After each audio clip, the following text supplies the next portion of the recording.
Halo, Assalamualaikum warahmatullahi wabarakatuh. Balik lagi dengan Media Belajar Indonesia. Kali ini kita bakal bahas soal wawasan kebangsaan, SKD, Koleksi Kompetensi Dasar, Tes Wawasan Kebangsaan.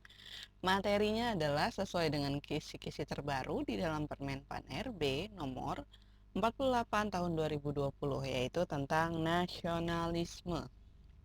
Seperti biasa, di sini ada soal, ada pembahasannya juga, dan akan kita jawab bersama-sama. Di soal pertama, semangat nasionalisme kaum terpelajar dalam membangun pendidikan skala nasional pada masa pergerakan kemerdekaan didasarkan pada A. Lulusan pendidikan tidak dapat diprediksi. B. Masyarakat pribumi belum tertarik terhadap pendidikan. C. Kolonial Belanda membatasi kesempatan pribumi untuk belajar. D. Pendidikan kolonial tidak tergantung pada masyarakat pribumi. Atau E. Corak pendidikan nasional berlatar belakang barat dan terbatas. Ini yang ditanya adalah pendidikan skala nasional pada masa pergerakan. Masa pergerakan itu dimulai dari berdirinya Budi Utomo, yaitu 1908. Ingat ya, ada Budi Utomo, ada Serikat Dagang Islam, ada Indus Tripartite. Kalau Budi Utomo itu alirannya adalah pendidikan dan juga kebudayaan. Kalau Serikat Dagang Islam adalah ekonomi dan juga agama. Dan kalau Indus Tripartite adalah murni partai. Jadi ini adalah zamannya Budi Utomo. Kita lihat yang mana. Nah, pendidikan pada masa pergerakan kemerdekaan Indonesia itu digawangi oleh kolonial Belanda, karena saat itu negara kita adalah negara Hindia Belanda, jajahan Belanda. Saat itu sangat terbatas dan berlatar belakang barat, sehingga kesesuaian terhadap nilai dan norma luhur masyarakat Indonesia terbatas pada ilmu barat. Jadi jawabannya E. Atau kalau pernah dengar dari cerita-cerita terdahulu, kalau misalnya yang dulu yang boleh mengenyam pendidikan hanya di sini kan terbatas. Dulu itu yang boleh adalah hanya keturunan ningrat atau keturunan raja, dan hanya orang-orang tertentu. Jadi nggak sembarangan orang bisa masuk, bisa belajar atau bisa masuk ke dalam pendidikan nasional. Jadi jawabannya E. 2. Sebuah manuskrip kuno yang menceritakan kejayaan Majapahit dalam menyatukan Nusantara menjadi cikal bakal lahirnya nasionalisme yang dikembangkan para founding fathers Indonesia. Manuskrip itu berjudul A. Sutasoma, B. Babat Tanah Jawi, udah ketahuan ya yang B, Tanah Jawa. C. Negara Kertagama, D. Purwakaca Rubanagari Negeri, atau E. Pararaton. Di sini yang ditanya adalah menceritakan kejayaan Majapahit. Kejayaan Majapahit. Ingat semua ini dari Majapahit. Tapi kalau Sutasoma adalah, kalau Indonesia ngambilnya Bhinneka Tunggal Ika, karangan Empu Tantular. Nah, kalau negara Kertagama yang diambil dari Majapahit untuk Indonesia adalah Dasar Negara, yaitu Pancasila, karangan Prapanca, kayak gitu. Nah, kalau kejayaan Majapahit itu yang mana? Berarti jawabannya bukan yang A, bukan yang C. Babat Tanah Jawi juga bukan. Soalnya ceritain Tanah Jawa. Kalau kejayaan Majapahit itu merupakan Pararaton, yaitu manuskrip kuno peninggalan kerajaan Majapahit yang menceritakan tentang Sumpah Palapa. Sumpah yang dikeluarkan ini Mahapati Gajah Mada untuk mempersatukan wilayah Nusantara di bawah kekuasaan Majapahit. Ditemukan di tahun 1258 Saka atau 1336 Masehi. Sumpah inilah yang kemudian menjadi inspirasi lahirnya semangat nasionalisme. Tidak akan berhenti berpuasa sebelum Nusantara bersatu. Itu adalah sumpah dari Mahapati Gajah Mada. Jadi jawabannya adalah yang E, Pararaton. Oke. Soal nomor 3. Hadirnya kehidupan masyarakat saat ini dipelopori oleh sejarah pergerakan nasional Indonesia yang dilakukan oleh A. para kiai, B. kaum terpelajar, C. masyarakat pribumi, D. pedagang, E. kaum ulama, dan tumenggung. Tumenggung itu gelar raja, kayak gitu. Ya. Di sini balik lagi kata kuncinya apa? Kehidupan masyarakat saat ini dipelopori oleh sejarah pergerakan nasional. Tadi kan saya bilang kalau pergerakan nasional itu dimulai dari lahirnya Budi Utomo. Budi Utomo itu adalah khusus mengenai pendidikan, ingat pendirinya adalah dokter, pendidikan dan juga mengenai kebudayaan. Jadi dari sini bisa dilihat kalau jawabannya adalah, kita lihat pembahasannya. Nih, hadirnya pergerakan nasional untuk mewujudkan kehidupan masyarakat yang lebih baik dengan semangat nasionalisme itu dipelopori oleh kaum terpelajar dan juga profesional. Hal ini ditunjukkan dengan perubahan cara memperjuangkan kemerdekaan dengan cara organisasi berskala nasional. Organisasi pertama dalam masa pergerakan itu adalah Budi Utomo. Jadi jawabannya adalah yang B, ya, kaum terpelajar. Oke, kalau pedagang itu waktu kita pakai Serikat Dagang Islam. Serikat Dagang Islam, pedagang dan juga ekonomi, agama dan ekonomi, kayak gitu. Lanjut ke nomor 4. Lagu kebangsaan Indonesia Raya yang dikenalkan oleh Wage Rudolf Supratman pertama kali diperdengarkan untuk membangkitkan rasa nasionalisme pada saat A. Rapat organisasi Budi Utomo, B. Proklamasi kemerdekaan, C. Sumpah Pemuda, D. Sidang BPUPKI, atau E. Peristiwa Rengas Dengklok. Pertama kali lagu kebangsaan Indonesia Raya itu dikenalkan oleh Wage Rudolf Supratman, tapi bukan nyanyi, tapi dalam bentuk gesekan biola, yaitu ketika bersatunya seluruh pemuda Indonesia. Nih. Jadi tahu ya, pertama kalinya dikenalkan pada saat Sumpah Pemuda, yaitu tahun 28, tanpa lirik yang sekarang menjadi lagu nasional Indonesia, atau pakai gesekan biola, yaitu 28 Oktober 1928, 28.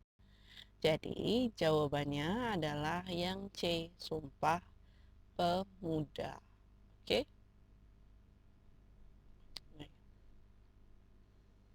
Nomor 5.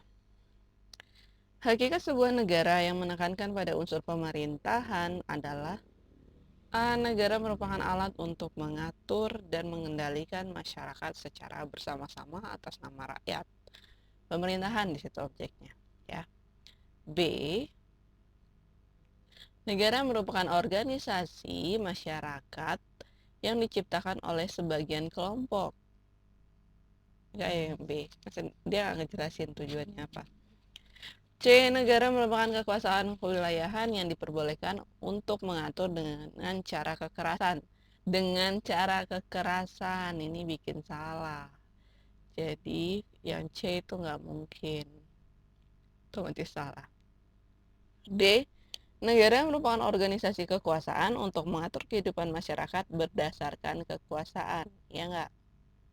Kita simpan nih. E. Negara merupakan asosiasi terhadap masyarakat untuk diatur dan dilindungi dalam suatu wilayah tertentu. Bisa jadi yang A, bisa jadi yang E, atau yang D. Tapi yang paling lemah D. Oke, kita lihat pembahasannya. Penekanan terhadap negara di dalam unsur pemerintahan adalah usaha yang dilakukan oleh negara sebagai alat. Negara adalah alat atau agensi atau wewenang atau otoriti dalam mengatur dan mengendalikan persoalan masyarakat secara bersama-sama. Di Indonesia itu adalah atas nama rakyat. Makanya jawabannya yang A. Nih, atas nama rakyat. Oke. Nomor 6. Kecakapan seseorang sebagai warga negara Indonesia yang mendapatkan hak serta kewajiban dalam usaha-usaha bernegara ditetapkan pada saat A. dilahirkan, B. Masuk sekolah dasar. C. Usia 17 tahun.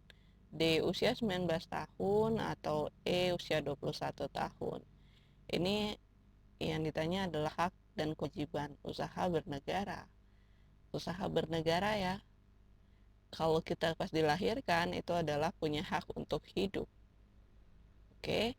Tapi kalau untuk bernegara itu belum, karena dinyatakan belum dewasa. A sama B salah, yang benar adalah kita lihat pembahasannya.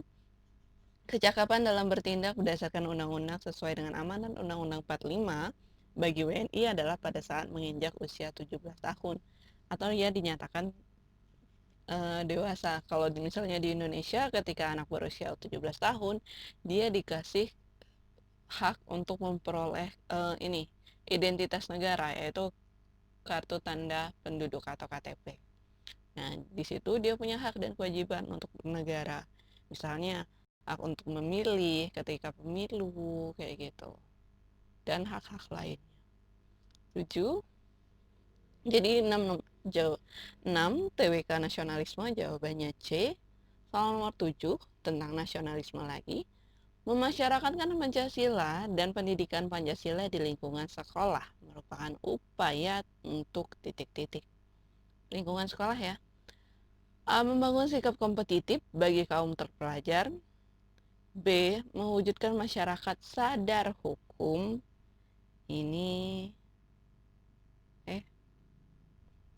atau C. Mengembangkan sikap demokratis yang beradab. Kalau B bukan, ini sekolah. Atau D. Menjadikan warga negara yang cerdas dan berkarakter dalam menjunjung tinggi nilai kemanusiaan. Atau D. Menumbuhkan jiwa dan semangat nasionalisme, cinta tanah air, nasionalisme itu serta rasa cinta tanah air. Itu dijelaskan lagi. Nah, tujuan dari pemasyarakatan Pancasila dan pendidikan Pancasila adalah membangun dan mengembangkan jiwa dan semangat nasionalisme sebagai perwujudan dari rasa cinta terhadap tanah air. Yaitu, jadi jawabannya adalah yang E. Menumbuh kembangkan jiwa dan semangat nasionalisme serta rasa cinta tanah air. Soal nomor 8. Untuk tes wawasan kebangsaan, materi nasionalisme. Kasus yang menimpa seseorang ketika tidak memiliki kewarganegaraan atau dengan kata lain apatrid.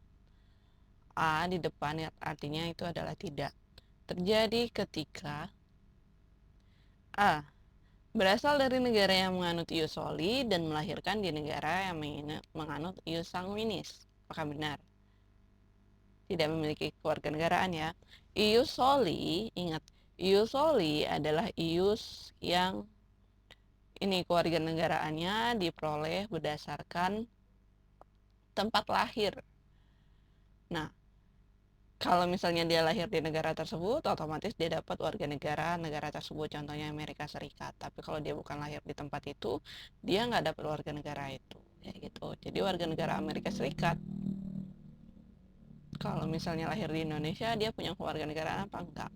Kalau ius sanguinis itu adalah kewarganegaraan didapatkan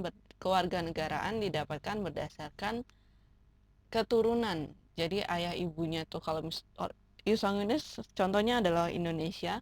Kalau ayah dan ibu kalian orang Indonesia, kalian lahir dimanapun gitu. Kalau misalnya kamu nanti punya anak, kamu warga negara Indonesia, suami kamu warga negara Indonesia, dan anak kamu lahir di negara manapun, anak kamu pasti dijamin memiliki kewarganegaraan Indonesia. Itu sanguinis.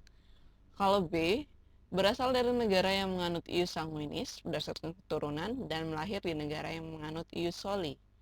Kalau yang B itu dia anaknya jadinya punya dua kewarganegaraan. Kenapa? Kalau dua kendaraan B ya.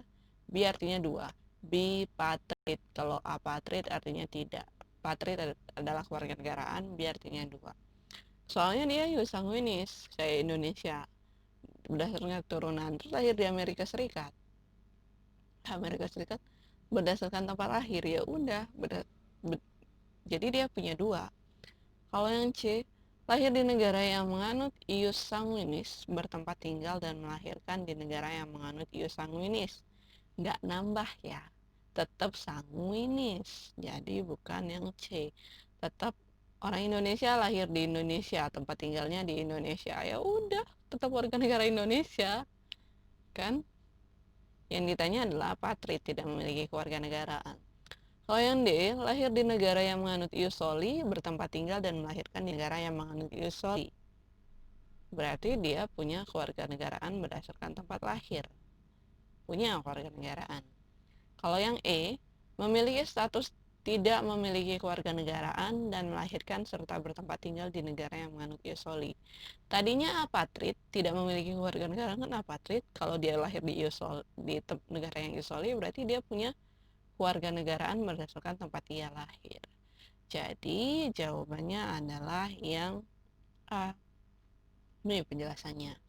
Apatrid atau tidak memiliki status kewarganegaraan jika seseorang berasal dari negara yang menganut asas ius soli atau hak mendapatkan kewarganegaraan berdasarkan tempat lahir pada wilayah dari suatu negara dan bertempat tinggal setelah melahirkan di negara yang menganut asas ius sanguinis. Hak kewarganegaraan berdasarkan kewarganegaraan ayah atau ibu biologisnya. Jadi jawabannya A. Oke?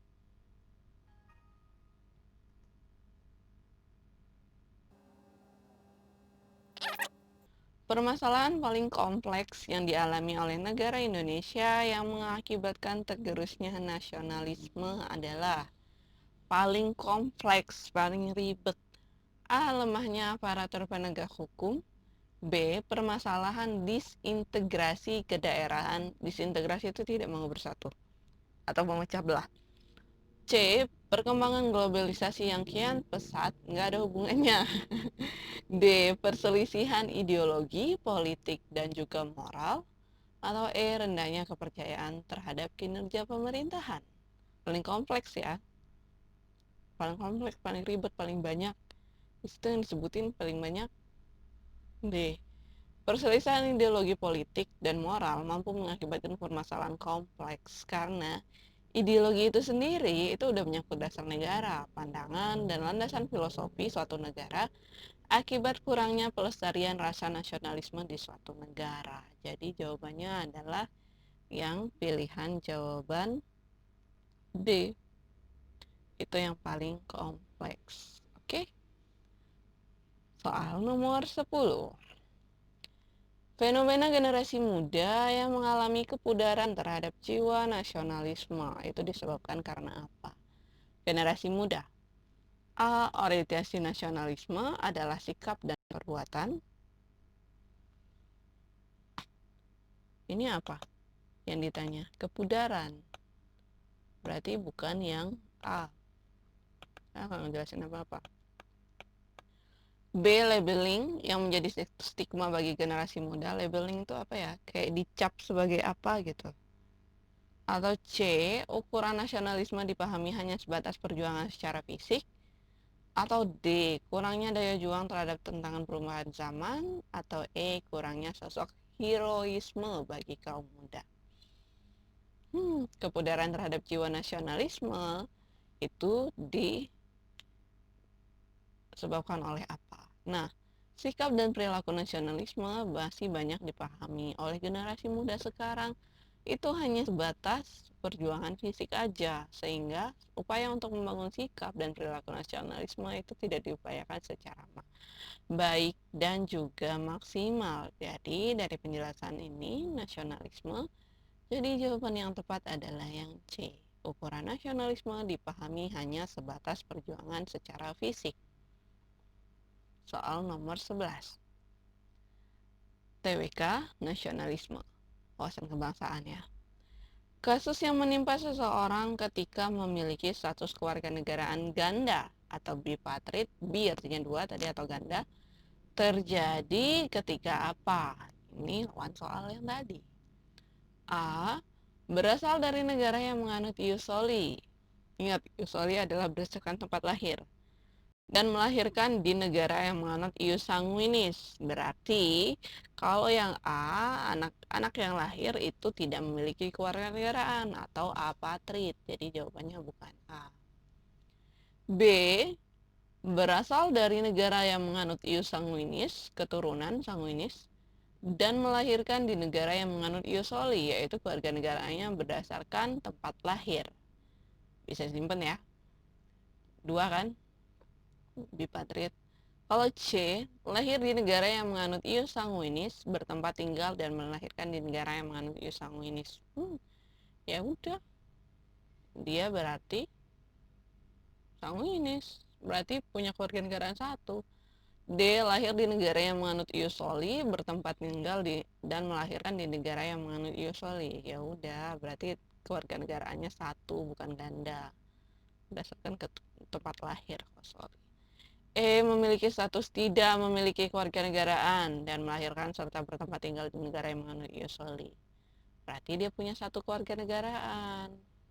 Oke, kita lihat. Bipatriot adalah kasus status kewarganegaraan seseorang, yaitu kewarganegaraannya ganda. Hal ini disebabkan oleh seseorang yang berasal dari negara yang menganut ius sanguinis seperti Indonesia, tapi dilahirkan di negara yang menganut ius soli. Jadi dari pilihan jawaban yang benar itu yang B, sesuai dengan yang saya jelaskan tadi. Soal nomor 12. Nasionalisme berasal dari bahasa Latin, yaitu nation, yang berarti dilahirkan atau sering disebut sebuah bangsa yang dipersatukan akibat kelahiran. Nah, nasionalisme dalam ruang dan waktu dapat memiliki perubahan hakikat. Itu karena apa? A. Dipengaruhi oleh sejarah bangsa. B. Disesuaikan dengan penafsiran ideologi. C. Disesuaikan dengan hukum nasional yang berlaku. Atau D. Adanya gejala sosiopolitik yang berkembang. Atau E. Mengacu pada gagasan, ide, dan identitas suatu negara. Nah, hakikat nasionalisme itu dapat mengalami perubahan makna dan hakikat yang dipengaruhi oleh penafsiran terhadap ideologi. Penafsiran mengartikan sebuah ideologi, gagasan ideologi yang gagasan atau ide yang dianut oleh suatu negara. Paradigma ruang dan waktu dalam suatu wilayah mempengaruhi pencapaian terhadap suatu bangsa yang harus dipertahankan melalui jiwa dan sikap nasionalisme yang sudah disesuaikan berdasarkan tafsiran ideologi negara. Jadi, jawabannya adalah yang B, disesuaikan dengan penafsiran ideologi. Oke. 13. Sikap keteguhan hati dalam memperjuangkan kepentingan nasionalisme dikenal sebagai keteguhan hati. A. Nasionalisme. B. Keamanan nasional. C.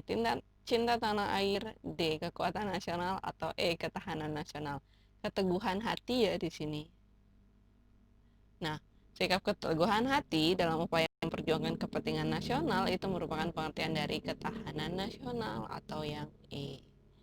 Oke. Nomor 14. Nasionalisme untuk wawasan kebangsaan. Nomor 14. Pola pikir dan cara pandang bangsa Indonesia terhadap jati diri dan lingkungannya yang didasarkan pada Pancasila dan Undang-Undang Dasar 1945 merupakan bentuk pengukuhan dan apresiasi terhadap negara yang berdaulat demi sikap nasionalisme yang mengalir dalam setiap perilaku dalam bernegara dan berbangsa. Kemampuan ini dikenal sebagai pola pikir atau cara pandang. Itu merupakan wawasan. Wawasannya ada 3. Wawasan apa? Di sini yang dibahas adalah wawasan Nusantara, yaitu pola pikir cara pandang bangsa Indonesia terhadap kondisi yang ada di dalam wilayahnya, sesuai dengan undang-undang dan cara melestarikannya dan menumbuh kembangkan semangat nasionalisme. Jadi jawabannya yang di wawasan Nusantara. Oke. Soal nomor 15. Memupuk rasa nasionalisme kebangsaan bagi masyarakat Indonesia berdasarkan keberagaman suku, agama, ras, dan antar golongan. Itu agar apa? Tujuannya apa? A. Bangsa Indonesia mandiri. B. Moralitas bangsa terjaga. C. Tercipta kedaulatan bangsa. D. Identitas nasional terjaga. Atau E. Tidak kehilangan kepribadian bangsa. Memupuk rasa nasionalisme. Nasionalisme itu harus dipupuk sebagai upaya negara terhadap masyarakat terhadap keberagaman yang ada di Indonesia untuk menjaga kepribadian bangsa. Jadi jawabannya yang E. Oke, keberagaman itu untuk bersatu dan agar tidak hilang, agar nggak diklaim sama daerah atau negara lain. Makanya jawabannya yang E. Oke? Sudah, sekian dulu bahasan nasionalisme untuk part 1. Nanti kita lanjutkan ke part 2. Simak di video selanjutnya. Terima kasih telah menyaksikan. Wassalamualaikum warahmatullahi wabarakatuh. Dadah.